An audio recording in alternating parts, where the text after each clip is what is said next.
एक press conference में बोलते हुए पूर्व राज्य मंत्री डॉक्टर गौरव चौधरी ने मुजफ्फरनगर के स्कूल प्रकरण में एक केंद्रीय राज्य मंत्री के विवादित बयान को लेकर उनकी कड़ी निंदा की है।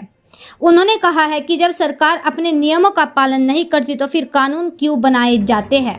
उन्होंने केंद्रीय मंत्री को कहा है कि ऐसे बयान एक मंत्री द्वारा दिया जाना शोभा नहीं देता और अध्यापिका को तुरंत गिरफ्तार किया जाना चाहिए। वहीं उनसे पूछे गए एक दूसरे सवाल के जवाब में उन्होंने बताया कि झबरेड़ा मंगलोर मार्ग पर रेलवे का जो अंडरपास बना है, अंडरपास में बारिश होने या ना होने दोनों की सूरत में पानी की निकासी नहीं हो पा रही है और अंडरपास बना मार्ग से गुजरने वाले लोगों को बड़ी मुश्किलों का सामना करना पड़ रहा है, जिसे लेकर रेलवे के अभियंता अनुराग गर्ग से बात की गई, जिन्होंने अतिशीघ्र इस समस्या के निदान किया जाएगा। वहीं डॉक्टर गौरव चौधरी द्वारा इसरो के चंद्रयान 3 सफल परीक्षण पर पूरी इसरो टीम की तो बधाई दी है, साथ में इसरो में कार्य कर रहे झबरेड़ा निवासी साइंटिस्ट को भी बधाई दी है। अध्यक्ष जी, क्या कहना चाहेंगे जो ये मुजफ्फरनगर का जो स्कूल प्रकरण चल रहा है? देखिए, मैं मीडिया के माध्यम से और जो सोशल मीडिया पे वीडियो जारी हुआ उसके माध्यम से दिखाया गया कि एक शिक्षिका स्कूल में एक बच्चे को दूसरे बच्चे से चाटे लगवा दी और उसमें जो शब्द शिक्षिका द्वारा कहे गए बड़े ही निंदनीय हैं। हमारे यहाँ गुरु को भगवान का रूप माना जाता है और यदि इस तरह की द्वेष भावना ये फैला रहे हैं तो ये बहुत ही गलत है। उस पर तुरंत एक्शन होना चाहिए। मैं समझता हूँ जहाँ तक उत्तर प्रदेश की बात है तो न्यायपूर्ण वहाँ बात होती है। अभी का तथाकथित मैं एक माननीय मंत्री जो खुद मुजफ्फरनगर के हैं उनका एक स्टेटमेंट सुन रहा था कि पहले ज़माने में ऐसा होता था कि हमें जो टीचर हैं वो बहुत मारते थे।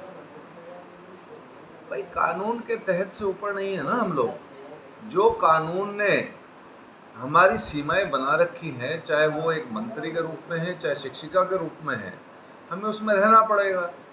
वहाँ पर कोई भी विवाद ना हो, उसकी निष्पक्ष जांच हो और यदि ये चीज़ सत्य है जो दिखाई गई है तो वो टीचर तुरंत सस्पेंड होनी चाहिए और सस्पेंड होने के बाद एक उदाहरण बनना चाहिए कि जो बच्चे स्कूल में पढ़ते हैं, चाहे हिंदू हैं, मुस्लिम हैं, सिख हैं, ईसाई हैं, वो सब एक समान हैं, वो सब छात्र हैं और हमारे देश का भविष्य है।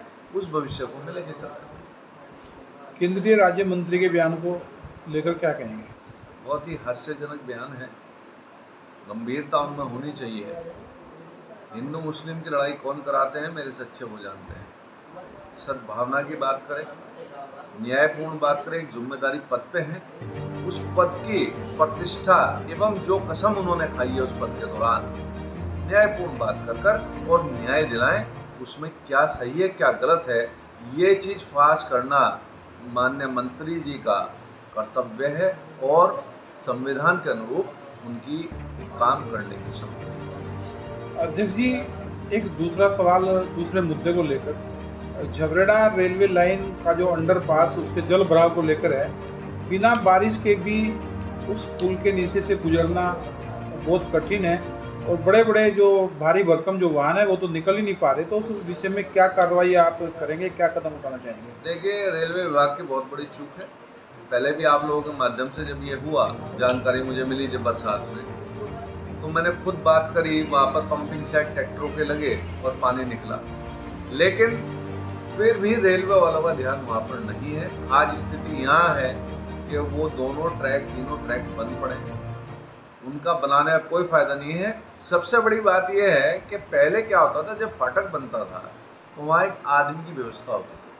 रेलवे ने उस आदमी की व्यवस्था का खर्चे बचाने के लिए उन्होंने ये चीज़ बना दी है कि भाई आदमी रखेंगे नहीं तो सरकार पर बोझ पड़ेगा, नहीं रेलवे पर बोझ पड़ेगा। लेकिन इसकी तरफ ध्यान बिल्कुल केंद्रित नहीं है। बड़ा दुर्भाग्य है कि ये जो जितने भी अंडरपासेस बन रहे हैं वहाँ पर सब में पानी भरे हुए हैं। अभी दिल्ली अनुराग कुमार जी जो इनके इंजीनियर बैठे हैं, निश्चित रूप से मैं खुद उनसे बात करूंगा, मुलाकात करूंगा और जो भी समाधान होगा, सिर्फ झबरेड़े की बात नहीं कर रहा, जहाँ जहाँ ये समाधान है उत्तराखंड में, मैं उनसे आग्रह करूंगा कि तुरंत इस पर एक्शन लिया जाए और जो संबंधित अधिकारी हैं उनको भी नोटिस जारी करके कम से कम उनसे ये पूछा जाए ये हो क्यों नहीं रहा। अध्यक्ष जी, चंद्रयान 3 के सफल परीक्षण पर इसरो की टीम को किस तरीके से बधाई देना चाहेंगे, और हमारे झबरेड़ा का भी एक वैज्ञानिक वहाँ तैनात हैं, तो किस प्रकार से संदेश देना चाहेंगे? देखिए, बहुत बड़ी उपलब्धि है, इसरो की उपलब्धि है। हमारे जो भारतवर्ष के वैज्ञानिक हैं उनको मैं सल्यूट करता हूँ, सलाम करता हूँ कि आज भारतवर्ष का नाम शक्ति पर है। और जो झबरेड़े के हमारे परिवार का बच्चा इसरो में वर्क करता है, उनको भी मैंने अपने सोशल मीडिया, क्योंकि वो दिन में ड्यूटी पे रहते हैं, सोशल मीडिया के माध्यम से, वार्ता के माध्यम से, टेलीफोन पे उनको बधाई दी है। उनके परिवार में जो उनके भाई कस्बे में अपना कार्य करते हैं, उनको जाके मैंने कुछ दे के मिठाई खिला के बधाई दी है, क्योंकि झबरेड़े का नाम भी इसमें कहीं ना कहीं बढ़ा है, मान सम्मान बढ़ा है। तो मैं आशा करता हूँ हमारे वैज्ञानिक इसी तरह कार्य करते रहें, और जो हमारे बच्चे, चाहे वे कस्बे के हैं, चाहे रुड़की के हैं, चाहे नगर के, क्योंकि रुड़की के भी बच्चे हैं उसमें, मैं उन्हें भी बधाई देता हूँ कि आने वाले देश के भविष्य को जो उनका योगदान मिल रहा है, देश उसे याद रखे। धन्यवाद।